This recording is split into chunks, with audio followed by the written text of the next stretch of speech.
Hello mga kalanghap, so for today's video, first time ko itong gagawin ang pagbibake ng panettone bread. Kaya gusto kong i-share sa inyo ang step by step para magawa nyo rin ito at iwas palpak. Ang pagkakamali kasi dito guys, dapat talaga ang sukat, ang liquid niya dapat tama. Kaya keep watching hanggang sa matapos ang bidyong ito.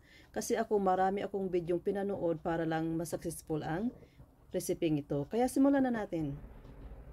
So una, nasa screen ang ating recipe. Lukewarm milk ang dapat natin gamitin dito, lalong-lalo na sa mga kababayan natin abroad. Asukal, siyempre yun ang ating pampa-feed sa yeast para madali siyang magpresa. Pagkain niya ng yeast. Nahirapan akong mag-pronounce ng yeast. Ayan. Then, quick mix. Pinahayaan muna natin na mag-bloom. So, ganito na yung itsura pag nag-activate na siya. Then, saka na natin ilagay ang flour pag gradual ang pag-add ko dito. Dahan-dahan ko siyang ilalagay. Then, keep whisking hanggang sa makuha natin yung tamang consistency, yung parang malagkit siya guys. Ganito. So, paspasan na. Then, pagkatapos ay takpan natin ito. I-rest siya for about 15 minutes. Kung hindi yan aalsa, meaning yung yeast nyo ay may problema, o di kaya ang milk nyo ay malamig. Kaya ulitin nyo ulit. So next step, itong raisins ay kailangan natin siyang ibabad sa orange juice para talaga masarap ang ating panettone bread. Pwede nyo siyang i-microwave for 1 to 2 minutes. Inisit aside nyo muna. So, ready na ang ating sponge. Then, paghalo-haloin na natin ito sa isang mixing bowl. Kung gamit yung ang stand mixer. Pwede rin naman itong mano-mano. Kaya lang guys, sa daming ba naman ito, kailangan ko ang machine at saka, depende po yan sa inyo. So, ilagay na natin ang 1 teaspoon of yeast, sugar, itlog, 2 egg yolks, asin, honey,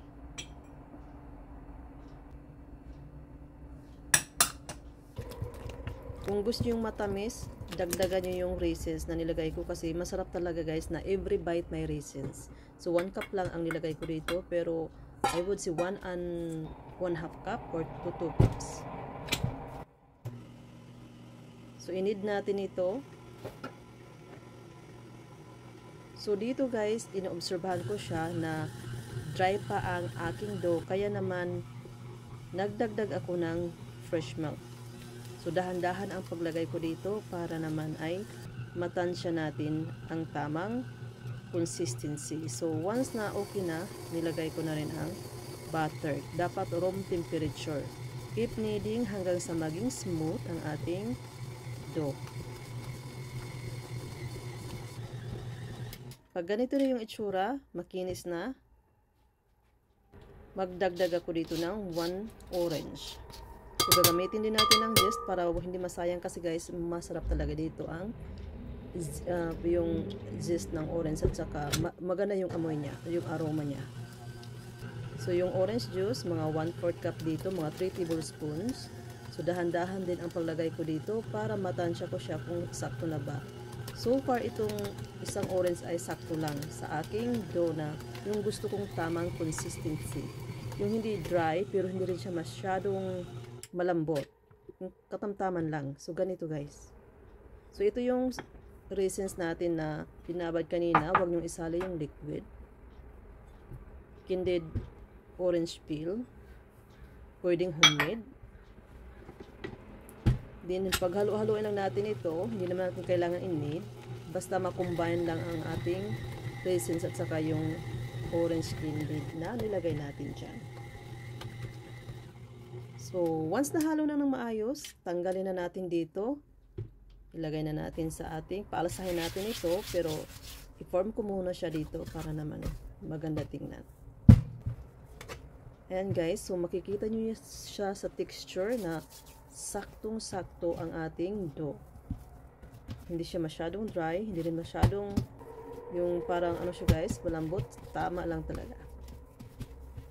Matagal ko na tong gustong gawin na tinapay guys, kaya lang hindi ko magawa-gawa dahil sa wala akong yung French paper molds. Finally ngayon nakabili na ako kasi lalo na pag December hindi available sa Amazon kasi nga sold out. So dapat advance bumili na kayo. So i-rest natin ito for about depende sa temperature ng inyong bahay or lugar. So pag umalsa na yung dough, ito na nga ay atin na itong hatiin sa dalawa. So, ang gamit yung French molds ay yung 6 by 6 I think guys. Basta half kilograms yung laman niya. So, hatiin lang natin to sa dalawa. So, ipupull ko, parang fancy lang, pero depende yan, nasa sa inyo na yan. Basta umalsa ang yung dough, talagang makukuha nyo ang inyong gustong i-bake. I mean, makukuha nyo yung resulta na gusto nyo. So, hatiin lang into equal parts. Hindi nyo na to kailangan pang i-grease kasi ay ready made sa Amazon.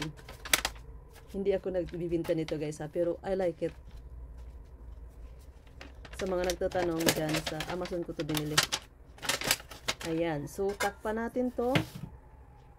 Then, i-rest natin siya hanggang talaga umusbong. Okay? So, mga depende rin yan sa temperature guys. So, sa akin, mga 35 minutes. So, ito naman ay gently remove guys kasi ayaw natin ma-deflate.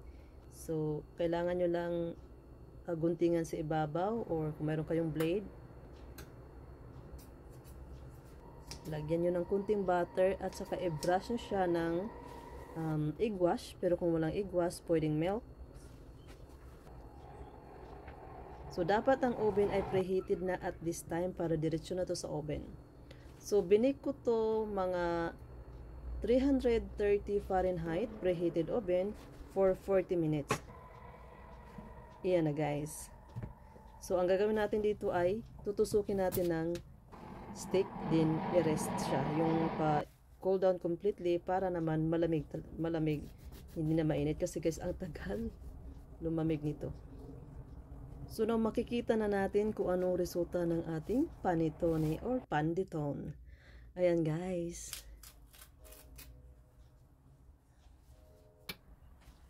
Not bad.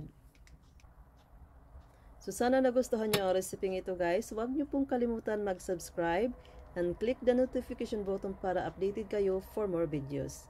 Ang recipe ito guys, kung nagustuhan nyo, mag-comment naman kayo below at saka kung mayroon kayong mga suggestion, paki-suggest na rin. Thank you for watching. I hope to see you next time. Bye!